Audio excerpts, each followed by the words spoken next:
चला मग मित्रांनो, आज मी तुम्हाला माझ्या गावाकडच्या शेताची सैर करतो। तर मग जसं की तुम्हाला माहिती आहे की मी पुण्यावरून अहिल्यानगर, श्रीगोंदा, लोणी व्यंकनाथ या गावामध्ये आलो का, कारण माझ्या उन्हाळ्याच्या सुट्ट्या चालू आहेत व मला सुंदर गाव बघायला खूप आवडते। या गावात विविध प्रकारचे झाड आहेत व विविध प्रकारचे पिके आहेत, जसे कांदा, ऊस व विविध प्रकारचे पीक। व आमच्याकडे एक शेततळही आहे। हे शेततळ खूपच मोठे आहे। चला मी तुम्हाला या शेततळ दाखवतो। मग अशा प्रकारे हे शेततळ आहे।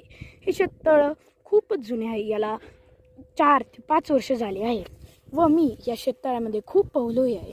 पोहताना खूप मजा येते, पण हे खूप खोली आहे व मित्रांनो, तुम्ही अशा घोर शेततळ्यात कधीच पोहू नका। आमच्या शेतात सोलार पॅनल हे आहेत व आमच्याकडे 13 सोलार पॅनल आहेत व आता ह्याच सोलार पॅनलनी आम्ही या शेततळ्यामधून पाणी बाहेर काढत आहे। ह्यातून असे दिसतात व या सोलार पॅनलकडे बघता बघता मी असंच माग गेलो व माग गेलो खूप जोरात पडलो।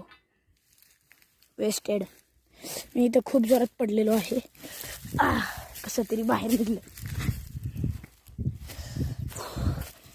निघल्यावर चला मग, बाय, गुड बाय।